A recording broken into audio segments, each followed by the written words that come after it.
dimanapun berada saat ini, bagaimana kabarnya? Ya, kakak harap kita semua dalam keadaan sehat dan tetap semangat. Nah, hari ini gereja kita memasuki Minggu Paskah yang kelima, yang dimana Injil pada hari ini mengisahkan tentang Yesus sebagai pokok anggur yang benar. Oke adik-adik, mari kita siapkan pikiran dan hati untuk mengikuti ibadah kita pada hari ini. Selamat mengikuti.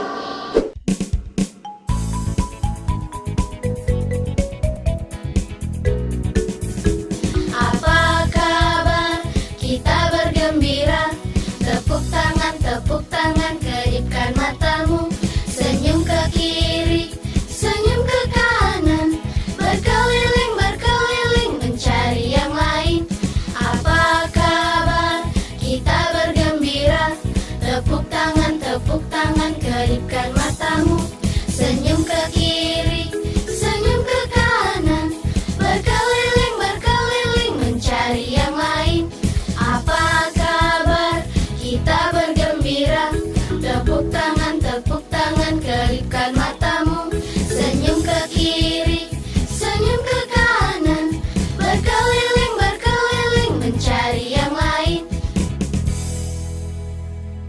Halo adik-adik, untuk memulai ibadah kali ini kita awali dengan berdoa. Demi nama Bapa dan Putra dan Roh Kudus. Amin. Terima kasih Bapa atas segala berkat dan kasih karunia yang Kau berikan kepada kami.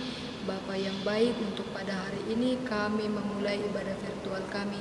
Semoga Engkau tetap berkenan tinggal dalam hati kami. Bapa yang baik, untuk kedua orang tua kami, keluarga kami, dan semua orang, kiranya Engkau tetap memberkati, melindungi kami. Bapa yang baik, banyak dosa yang kami perbuat, kiranya Engkau menghapuskan dosa kami supaya tidak terhalang berkat yang Kau berikan kepada kami. Demi Kristus Tuhan kami, amin. Demi nama Bapa dan Putra dan Roh Kudus, amin.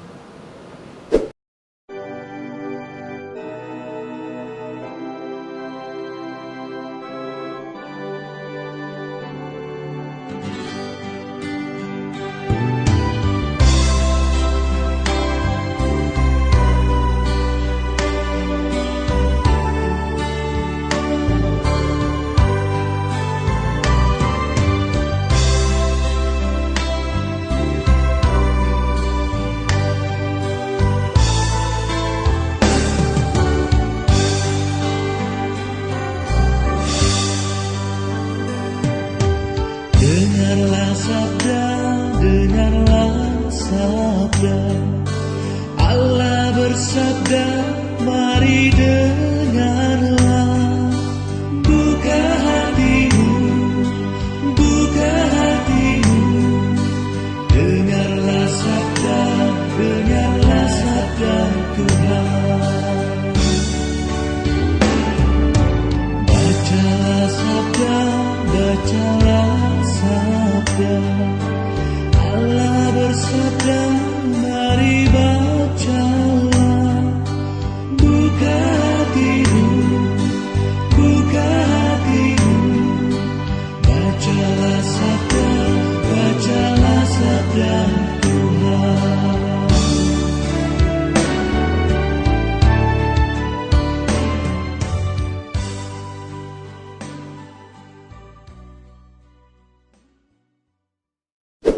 Oke adik-adik, sekarang tibalah saatnya kita untuk mendengarkan firman Tuhan. Adik-adik tahu tidak dari mana Injil kita pada hari ini? Ya, tepat sekali. Injil kita pada hari ini diambil dari Yohanes 15 ayat 1 sampai dengan 8, yang mana judulnya adalah Pokok Anggur yang Benar. Nah, untuk lebih mengerti maksud Injil pada hari ini, kakak mempunyai sebuah cerita. Ceritanya tentang kebun anggur. Beginilah kisahnya. Di suatu desa, terdapat hamparan kebun anggur yang sangat luas. Kebun itu adalah milik seorang bapak.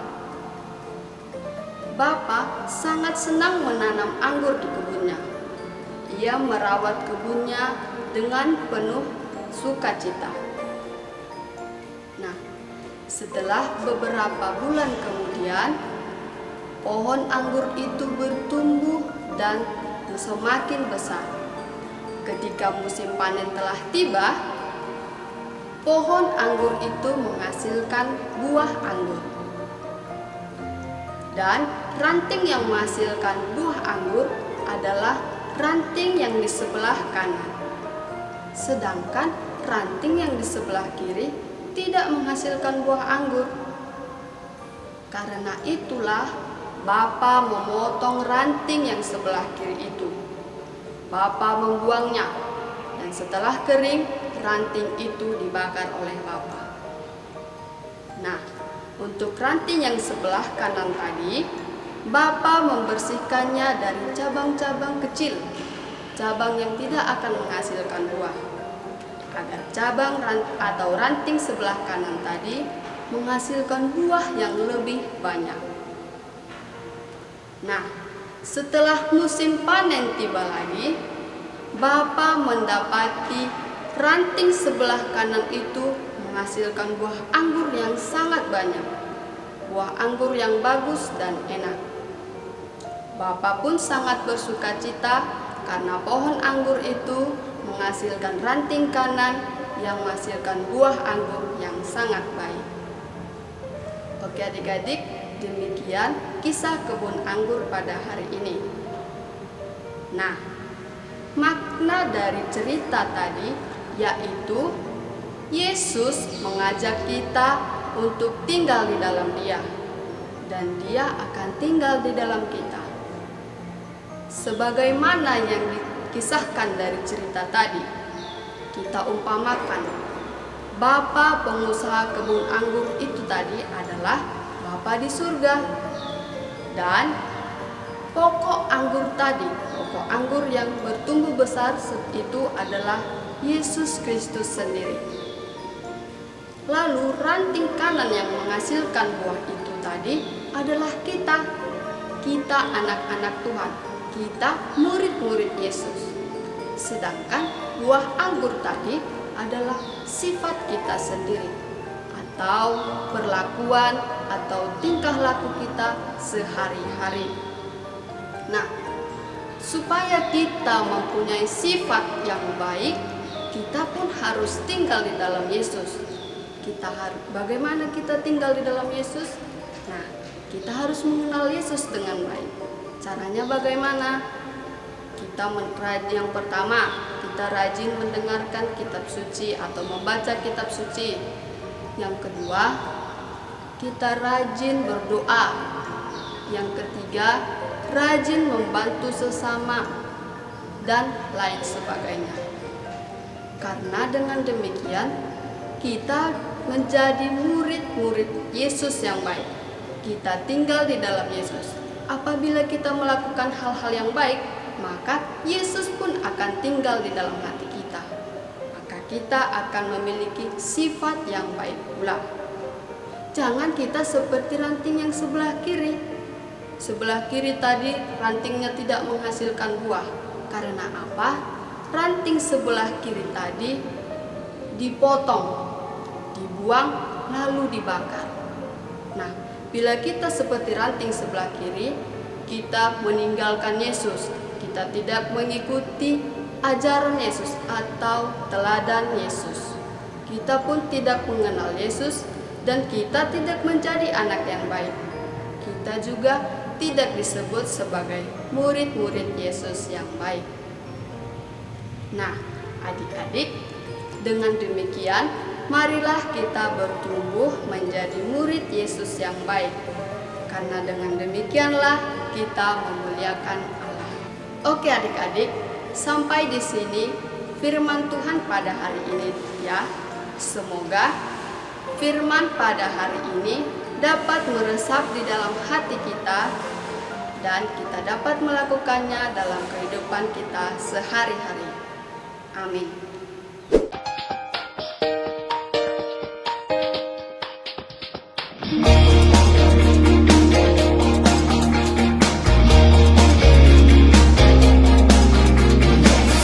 Pokok dan kita caranya, tinggallah di dalamnya.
virtual kali ini kita akhiri dengan berdoa. Jari jempol, jari telunjuk, jari tengah di tengah, jari manis pakai cincin, jari kelingking ku sayang. Ku berhitung 1, 2, 3, 4 dan 5. Lipat tangan, tutup mata, mari kita berdoa. Demi nama Bapa dan Putra dan Roh Kudus. Amin. Terima kasih Bapa atas penyertaan-Mu dari awal hingga akhir ibadah virtual kali ini. Semoga Injil yang kami dengar pada hari ini dapat kami terapkan dalam kehidupan kami sehari-hari. Hanya ini doa anak-Mu Bapa yang kami sampaikan dengan kemuliaan kepada Bapa dan Putra dan Roh Kudus, seperti pada permulaan, sekarang, selalu, dan sepanjang segala masa. Amin. Demi nama Bapa dan Putra dan Roh Kudus. Amin. Oke adik-adik, kita telah sampai pada akhir ibadah kita pada minggu ini. Setelah kita mendengarkan firman Tuhan dan bernyanyi dengan gembira, semoga kita menjadi lebih bersemangat dalam mendengarkan Injil Tuhan. Selamat hari Minggu dan sampai jumpa kembali.